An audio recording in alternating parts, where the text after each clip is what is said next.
Fundamentals of Bhagavad-gita. This is chapter 3, Karma Yoga, and here is a summary. Everyone must engage in some sort of activity in this material world, but actions can either bind one to this world or liberate one from it. By acting for the pleasure of the Supreme without selfish motives, one can be liberated from the law of karma, action and reaction, and attain transcendental knowledge of the Self and the Supreme. So now let's have a look at the first section of this chapter, which is a very tiny section, 2 verses. Arjuna doesn't understand how fighting in the battle can be spiritual activity. Okay, now let's look at Bhagavad-gita as it is, chapter 3, Karma Yoga, and then you will notice that that is indeed what has been provided for us. Arjuna is asking a question in 2 texts. Why do you want to engage me in terrible warfare? And I'm confused by your equivocal instructions, because in the previous chapter Lord Krishna had glorified realization of the spiritual truth as being the goal of activities which are meant to be done, material duties. So then Arjuna is thinking, so when I become spiritually realized, I don't need to perform any of these material activities. So maybe I should engage in activities which give me realization and give up these material activities, because for instance this material duty of warfare that I have, that is ghastly, terrible. So then let's get back to the overview. Then Lord Krishna, he again points out the difference between the 2 classes of transcendentalists. He had already mentioned earlier in the last chapter that there were 2 classes of transcendentalists. Some of them are studying theoretically, and some others they engage in activities by which the realization will come. So this is the path of jnana, and this is the path of karma, which is performed as a devotional service to the Supreme Lord. Both of them will be able to realize the self, and it is understood they will also realize the super self. And then from 4 to 6 Lord Krishna explains that restraining the senses without superior engagement is incomplete. It is not enough that you just have to engage in renunciation of material. It's not necessarily like that, because everyone is forced to act anyway. If you don't engage in material Vedic prescribed duties, you will engage in sinful activities, because you can't stop acting even for a moment. And one who thinks that he can do so with his mind dwelling on sense objects, he is just cheating himself. 7 to 9 Lord Krishna advises Arjuna to perform his prescribed duties for the satisfaction of Lord Vishnu. So the whole idea is, rather than engaging in materialistic activities just to enjoy, why don't you perform those activities in Krishna consciousness? Perform them within the context of scriptural material duties in Krishna consciousness without attachment. With attachment to Krishna, in order to attain progress in Krishna consciousness, and without personal attachment, you cannot actually stop acting. Everyone has to perform material activity to sustain the body. So better you engage in sacrifice for Vishnu. Do it as a sacrifice for Krishna. That is the message that comes out here. This is called the Vedic system of sacrifice, brought out from 10 to 16. Lord Krishna explains the basic principles behind the Vedic system of yajna. Look at this. In the beginning of creation, the Supreme Personality of Godhead, he provided the Vedas, and he provided the Vedas for the demigods and human beings, and told them that just engage in the activities prescribed in the Vedas, which are called sacrifices, and by performing them you will attain everything happy. You will attain everything by which you can be happy in this life, and you can attain liberation when you give up this body. So then the demigods, they will also be satisfied with you. They will provide you whatever is required, because they are my agents. This is a point that Krishna will make later on. Those who do not offer the gifts given by Krishna through the demigods back to Krishna through the demigods or directly is certainly a thief. The devotees of the Lord, they become fully purified because they eat foodstuffs only when they are offered in worship or sacrifice to Krishna. Now what is the significance of all this?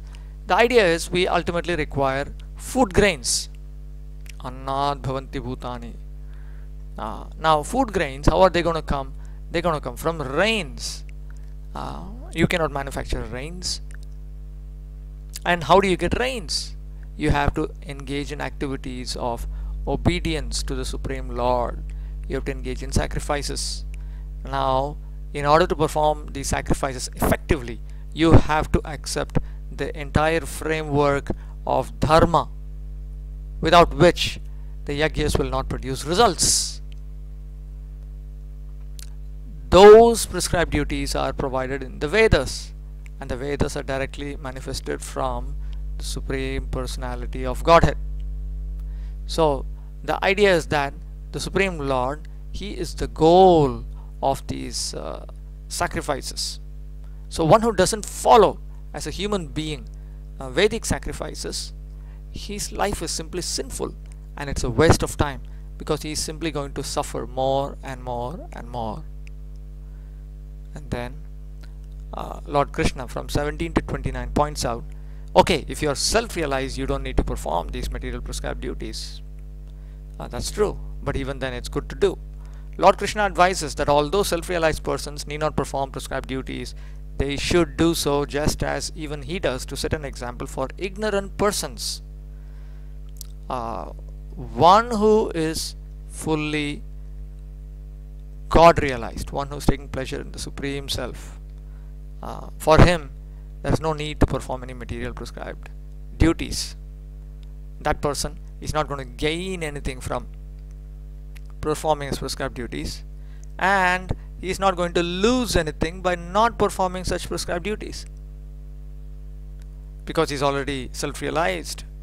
So therefore, because you are not like that, you should become detached from material sense enjoyment, which is a byproduct of these material prescribed duties. You should engage in those activities simply for spiritual progress, and by this you can attain the Supreme. Now, great kings in the past, they have done like this, because whatever action a great man performs, common people follow, and the standard example is Krishna himself. He is the greatest person, and still he is engaged in material prescribed duties, which we read from the Srimad Bhagavatam. Krishna in fact says that if he did not perform his material prescribed duties, actually he has nothing called a material prescribed duties, but he comes and performs activities for others' benefits. So if he performs, if he does not perform these prescribed duties, people would simply imitate him, go to hell. So Lord Krishna's recommendation is that ignorant people, they are performing these duties simply for sense enjoyment, whereas the intelligent people, they are performing them for spiritual progress.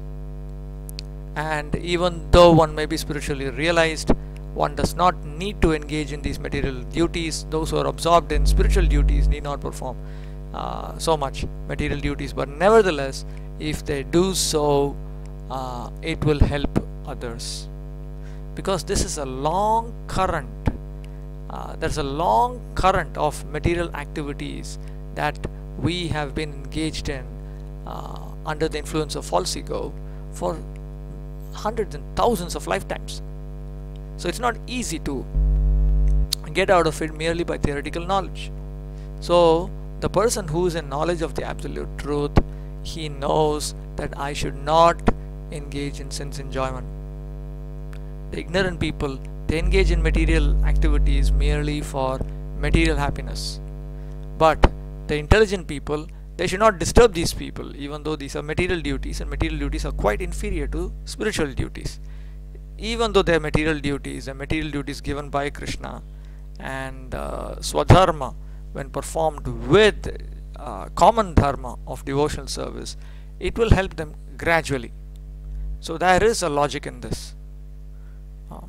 Lord Krishna advises that everyone perform prescribed duties for his satisfaction, to get free from material entanglement.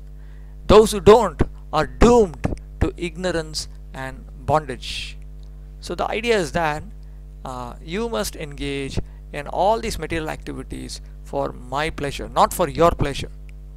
You should have full knowledge of my position. I am the Supreme Personality of Godhead. You should have no desires for any material profit. You should have not try to claim proprietorship, and you must fight. So Lord Krishna is very clear in what he is saying here, and then he says that those who carry out these instructions very sincerely, they will be benefited, but those who don't, they cannot attain spiritual perfection. Theoretical knowledge is not enough. One must actually regulate oneself from the senses and the sense objects. One should be very, very careful, because even these regulated attachments and aversions, which may have some scriptural basis, they could be stumbling blocks.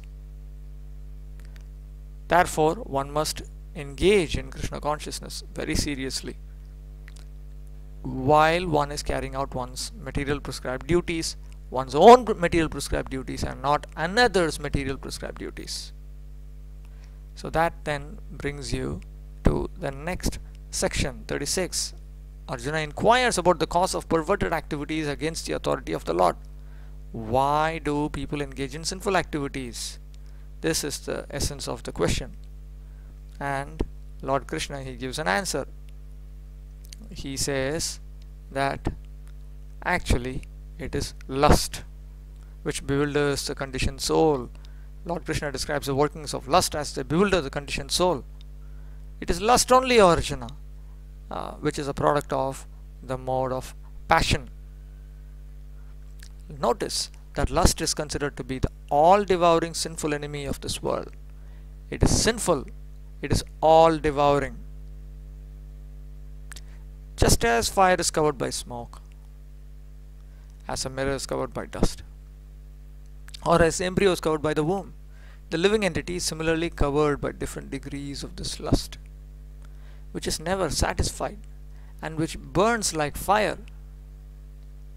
So the idea is that lust hijacks the senses, mind and intelligence, and covers the real knowledge of the living entity, that is an eternal servant of Krishna meant to make Krishna happy, and just bewilders him. So then Lord Krishna, he then points out in the last section that he can overcome the influence of lust by knowing the position of the soul and by regulating the senses. If I know that I am actually not the enjoyer of this world but a servant of Krishna, and if I regulate the senses within my general and common duties, then I can actually make spiritual progress.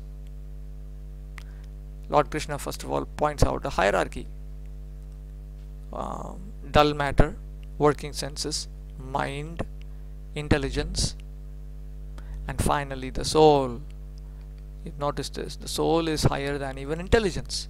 So one should know that one is thus superior, and one should hanker to engage in activities by which the soul is satisfied. The soul is satisfied by deliberate spiritual intelligence, Krishna consciousness. When one becomes fully Krishna conscious, one can conquer the enemy known as lust.